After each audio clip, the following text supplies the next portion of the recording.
Curing AIDS is simple. Curing AIDS is like play to me, and it should be to you. What I'm about to do is what's going to frighten you, not the cure for AIDS. Getting to that stage was very easy. So in 1960, I told Tim and the rest of them that was there, Harry Nance, who's a drummer, he just passed. Harry was the first individual that mentioned a part of the human body to me. I've been injured from the disease. And I started finding out that where I thought most of the damage from the disease had come on my right side, instead it was my left side. So you actually start learning, I started learning a lot more about my own the physiology, you know, by just taking the herbs. But emotionally I started feeling a lot better. I couldn't believe all the, I didn't know I'd actually lost the weight. I knew that I had the ability to walk up a hill, you know, and I was even smoking then. I was smoking fairly heavily. But I knew that I could walk up the steepest hill and not be winded. One local man claims he can cure AIDS, asthma, diabetes, and other diseases without pharmaceuticals. Our Michael Brownlee is in our newsroom with more on this story. Michael. Well, that's right, Harold. He's an immigrant from Honduras who never went to school, college, or medical school. Yet the man known as Dr. Sebi claims to have found the cure for several life-threatening diseases, including AIDS. Too good to be true? Well, you be the judge. The lump in Myrtle Rick's left breast is gone. I haven't had any symptoms or problems, anything. Sabrina Peterson's son no longer disabled by sickle cell anemia. He has a lot of energy. I have to make him rest. Disease is cured by this man. His name is Dr. Sebi, but you won't find a medical degree hanging from his wall. Instead, a certificate of healing. We have complex things with science, but if we go back to God and use the herbs as God said, then you can see how simple it is. Then Dr. Sebi believes what ails you can be cured with natural alkaline herbs and a vegetarian diet solely made up of what he calls electric foods, mushrooms, greens, and rye breads without starch. If Hippocrates established the principle of medical science by using herbs to cure diseases, then why the physician using the chemicals? 40 years ago, a doctor in Mexico cured Sebi of diabetes, asthma, and obesity with the very same herbs and diet he dispenses to all of his patients, whether they're suffering from lack of energy or full-blown AIDS. That package is an intracellular chelation. I'm removing plaque from the system. I'm removing inflammation. That is the base for all disease. And according to a medical affidavit provided by Dr. Sebi, it's working. It shows a patient diagnosed with HIV in November of 1993 was cured 2 months later. Thousands of patients worldwide swear by his methods and natural herbal medicines. In the tiny village, Lisa sought guidance for body and soul from an herbal guru named Dr. Sebi. Dr. Sebi, according to him, can cure anything. Everything from trying to lose weight to, looking for a cure for AIDS. People go there with hopes and dreams that Dr. Sebi can somehow save them. She had been through so many intense problems in her career and in her life and in her personal life that she didn't know where to turn. And this doctor, she said, had shown her how to really open up and cleanse all of the negativity out of her. She told me she was suffering with alcoholism and that she was smoking excessively, cigarettes, drinking and smoking. She asked me, what do I need to do to stay on the side of peace? I said, fast, do what Jesus did. She said, what did Jesus do? He fasted for 40 days and 40 nights. Midway through her 40-day ordeal, an obviously gaunt Lisa spoke with MTV News. I've been polluting my body for 30 years. 40 days is not a long time to me to fast. 40 days represents overcoming death. It's the number of days that Jesus fasted for, and I kind of feel like I'm on a journey sometimes. Don't really know quite where I'm headed. At the ending of the fasting, she came to me. I heard the door opening at 2 o'clock in the morning. She said, I completed my fast this morning. I said, what did you see? I saw God. She said, I'm going to make you famous. I said, how? Because I'm going to talk about you. Does everyone know you cure AIDS and cancer? There's just a lot of people in the world who are suffering. They're sick. They're not happy. They're looking for answers. They don't know where to turn. Well, I know a man who's been curing AIDS since 1987. This guy has taught me a lot, and I need to share my knowledge, with the world. Because when you go to the doctor here and they give you a prescription, you have no idea what you're taking. That's right. And when they tell you that the patient died but the operation was a success, you're okay with that. Well, I'm saying we are about to introduce the Minister of New Health and Wealth for our people, Dr. Sebi. But in going into healing, I saw many, many things that upset many of my friends. One is, many of us call ourselves spiritual. Well, the word spiritual is supposed to mean that I'm really connecting with the perception of life and God. I am spiritual. I never claimed that, because I never knew what it meant. People tell me that they were, but I don't know what it means. But those same people that claim to have that particular connection with life, they call themselves spiritual. When I saw what they were eating, I know that they were undermining the position that they were trying to make me think the godly by. They were eating garbage. So naturally, I didn't want to eat garbage and be spiritual. I have handcuffs on me because over the years I have been healing people in New York and round about, and my mother said, well, you've been telling people you cure AIDS and sickle cell and diabetes and the rest, and they look at you like you're stupid, so you're going to have to do the ultimate. And what's that? Put it in the newspapers, and then they're going to take you to jail. Put it in the newspapers, and I did. The Amsterdam News, the New York Post, and the Village Voice. AIDS has been cured by the Usher Research Institute. And we specialize in cure for leukemia, sickle cell, and Look what they did to me. My brothers and sisters in New York and Brooklyn were saying, man, why you want to put the ad in the papers and say that? Man, you're going to go to jail. I was able through my life to look at things from a simplicity position, from the simple way, from the common sense perspective. I was born in Honduras, 1933. I'm 70 years of age. All through my life, I had fun. I'm having fun now. Because what I said as a little boy, 14 years of age, I was walking in front of Miss Wright's, Miss Louise Wright's.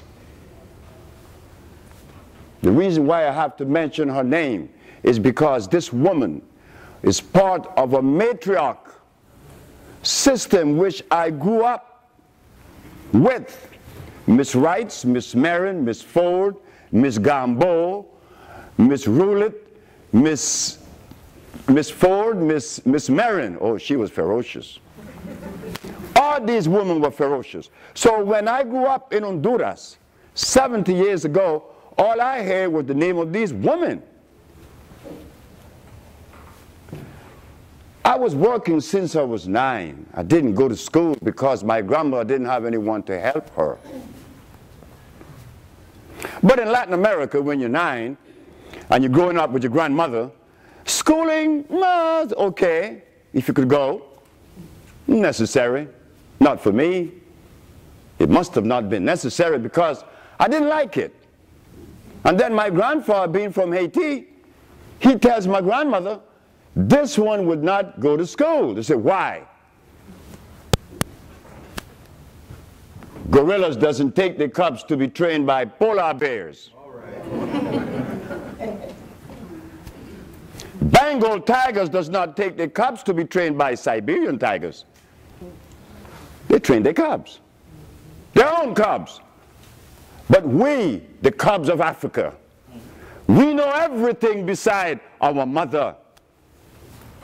And it is from that perspective that I talk. It is that from that very perspective that I build my premise, not on philosophy. Never. I never read Plato or Socrates or Diogenes. I didn't care about those folks. That's right. I'm an African. I didn't even care about Egypt.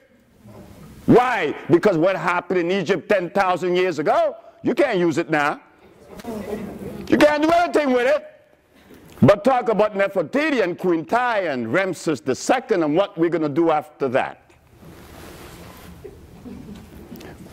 Africa is beset with AIDS. No.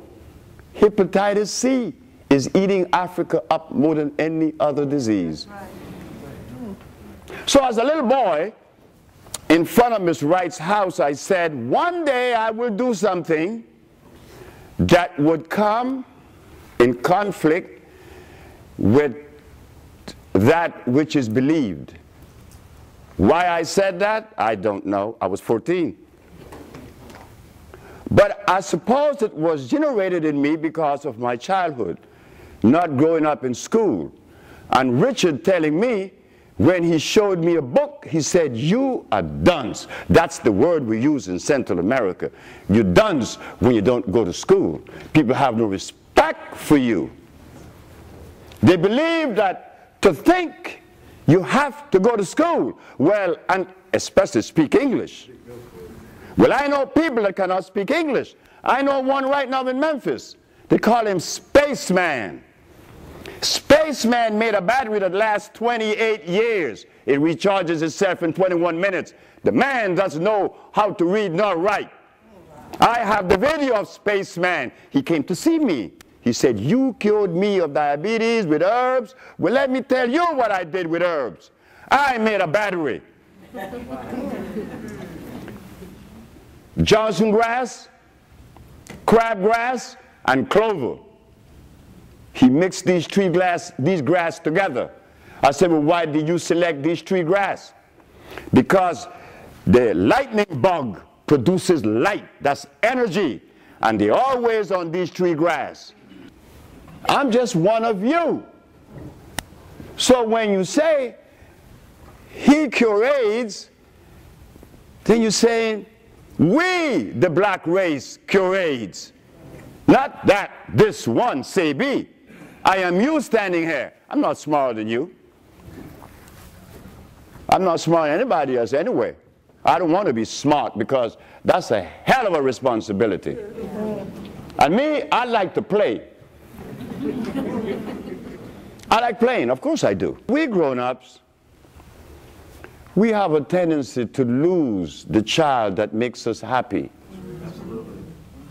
We lose it, never realizing why. Well, today you're going to know why. You know when your child turns against you and call you all kind of names and you think the child is bad?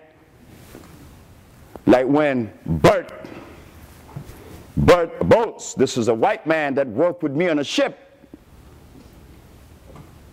We were both engineers. Oh yes, I'm a steam engineer, work right here in LA.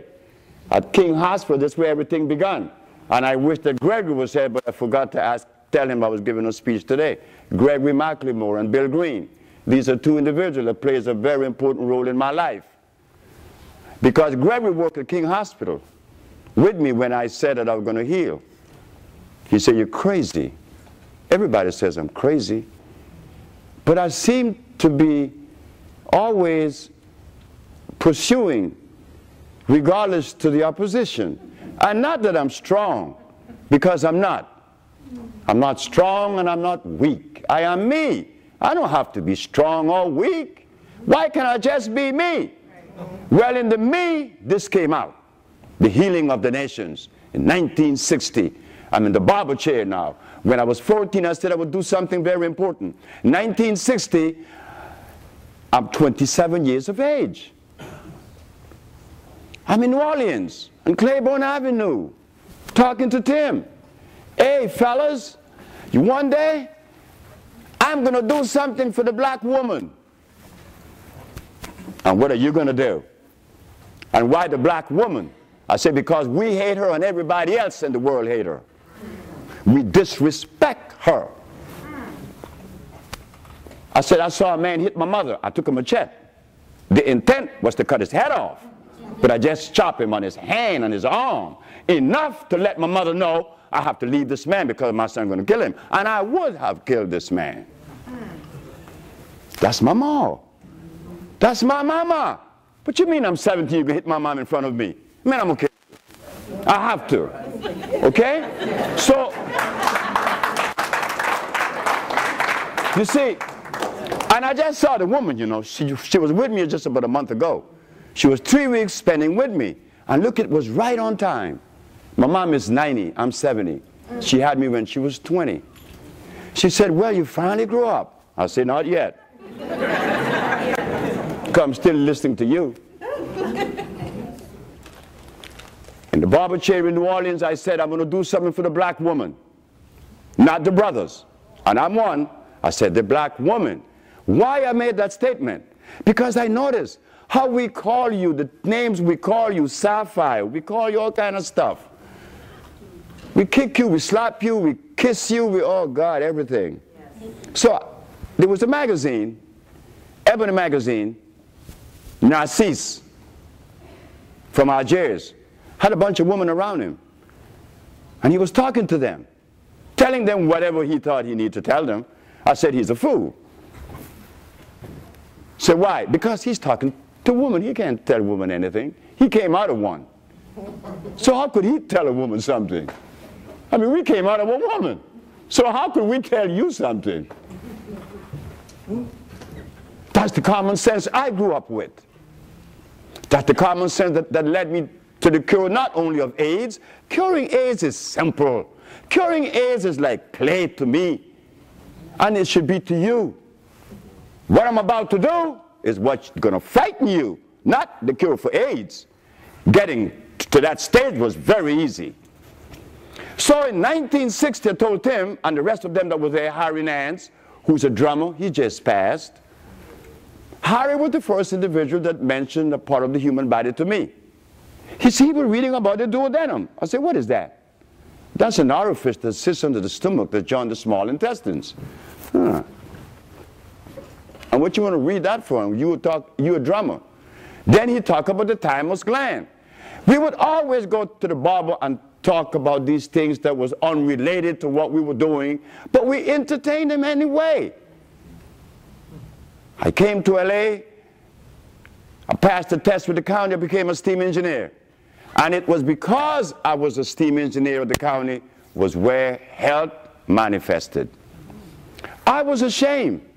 I was ashamed because I didn't know that I would be in front of an audience talking about what I did at King Hospital as a steam engineer. I was embarrassed. Why?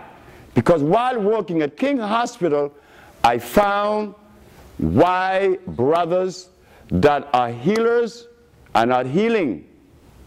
I found it. I'm not smarter than you. Well, if I'm healing, curing AIDS, can't you too? I must be doing something that others aren't doing. It's not that I'm smart. I'm doing something that we are overlooking. And it's embarrassing. It is embarrassing when a brother tells you to drink peppermint. And you come to me and say, well, Dr. So-and-so said I could take peppermint. Dr. So-and-so said I could eat garlic. Dr. So-and-so said I could drink soy milk. Now, how am I going to process all that inconsistency because you believe in it? You want me to tear it up? And then you get angry at me because you said, oh, he's talking about the brother now. But our life is at stake. We're not selling shoes here. You could change them anytime. This is your life. So when you come with a giving that addresses life, you have to come with something that is complete, not something incomplete. In other words, when you accept a particular way of life, that way of life has to contain in it all of the components of life. If it doesn't, you're in trouble. Whether religious, whether philosophical, if it does not contain, if it doesn't contain all the components, and one is missing, then you're in trouble. Whatever you accept, it has to be complete. That's the way God makes things complete.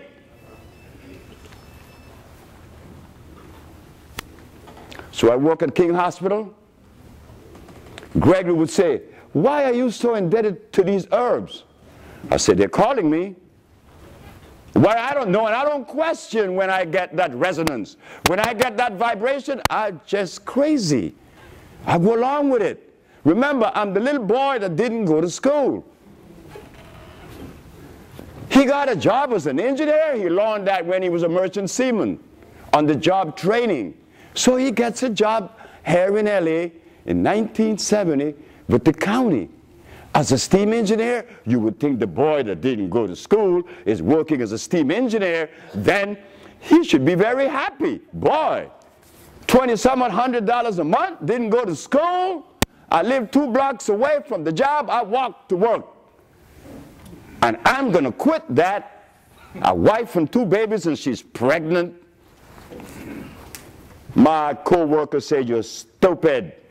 I say, yes, I know I am. But I have to drown in my insanity because it is telling me to do this, and I have to satisfy me first. And that goes for you. But oftentimes we neglect ourselves because some philosophy or some leader said, do this. I listen to no leader. I have one leader, my mama. I only had one leader in my life, my mama. Because she gave me what I needed when I needed it most. When I was a baby, she let me suck her breast. She teach me everything I know. And then I'm going to take my body in front of somebody else. Then I've got to be crazy. Oh, yes, I'm full of it today. Because it reverberates funny sometimes, you know, when you realize that you are the son of Africa. And that all your endeavor is for Africa. And then you go to Africa and they look at you like you're stupid. How do you think you feel? How do you think I feel?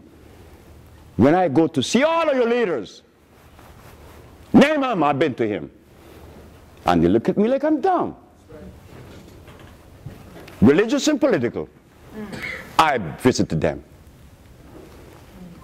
So at King Hospital, because I had asthma at 30. I was 30 years with asthma. I was impotent. I had diabetes at 27. I was obese. I was angry. I hated the wife that loved me so very much. I didn't know it until 10 years after she left me. Because that's how dumb we get when we're sick. We get stressed. We can't see. We can't hear. Because we're sick. I was there. Marilyn left me.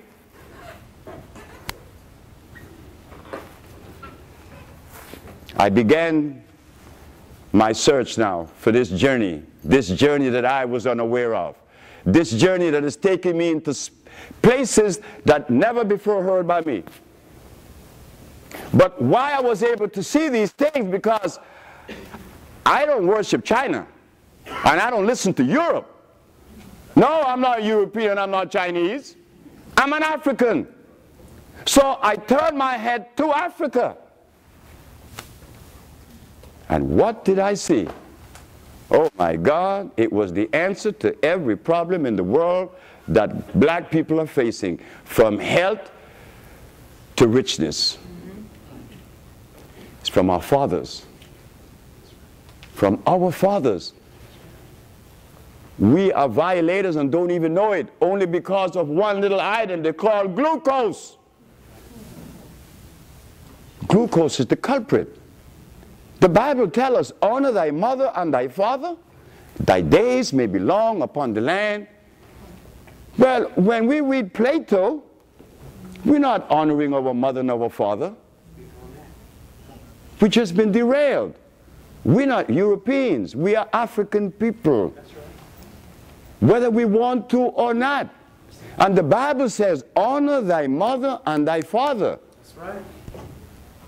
The Bible also goes further to say that the herbs are for the healing of the nations. And then we listen to our preacher and we watch them when they get sick. Who do they go to? What is the message that we're sending to God Almighty? The Quran talk about the herbs. No, we get chemicals too. I'm a Muslim. I'm a Christian. Remember, I grew up in the Christian church, in the Seventh-day Adventist and the Anglican church, later to become a black Muslim, which I enjoy very much.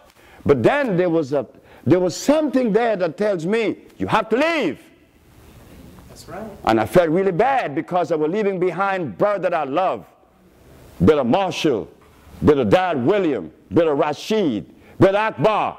This is a beautiful brother that I share a fish head with in New Orleans.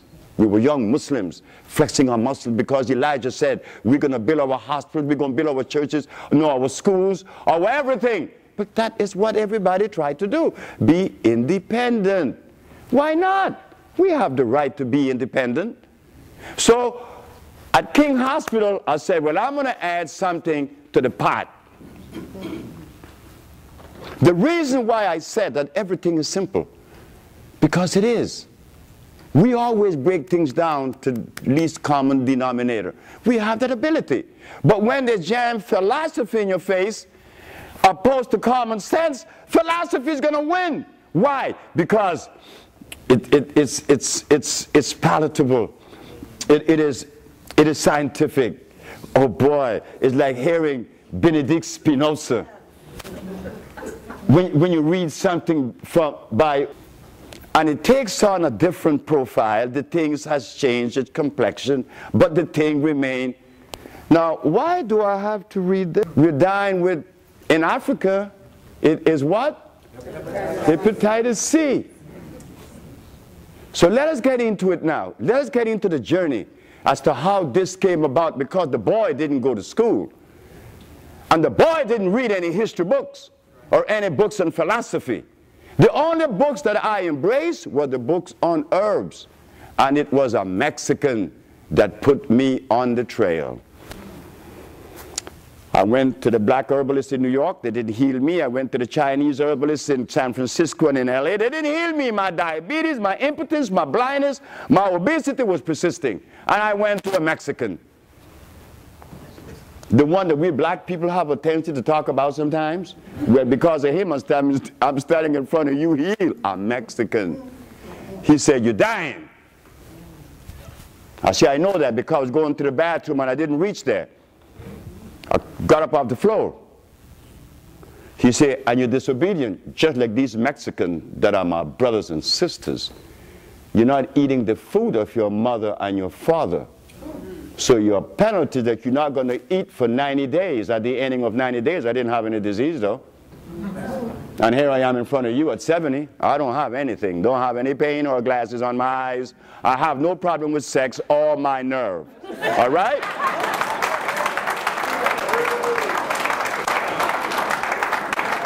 So when I went to work at King Hospital, there is Fred Takashita, there is Daniel Palmer, there is Gregory McLemore, and there's my boss. His name is Joe Peco. He's a black man from Louisiana. A beautiful man. Some of us hated him, I suppose, because he was black. And he's our boss. You know how we are. I love the man. The man was sweet. He's a Virgo. You got to be sweet. So as I worked there, I began to get these herbs together. Why these herbs? Herbs. You know, I told you guys that I said it in lectures that my herbal journey began with this Mexican man named Roosevelt Marin. Anybody here from Honduras? You are from Honduras. You're the only one, but you would know Roosevelt Marin. Anybody else from today? That's that. Roosevelt Marin. I'm driving from California to, oh, wow, I'm in California. And I said, let me stop in New Orleans because my friends live here. And they told me about this one and the other one and the other one. Then they said, oh, you remember Roosevelt? I said, yes. He's in the hospital. He had a stroke on his left arm. Well, remember one of these ferocious women I mentioned, Miss Marin? Well, this is her son. And Miss Marin used to always great amount of food on his plate. And when I was in a ship with Roosevelt, I remember him eating this mound of food. We're the same age, we're 70.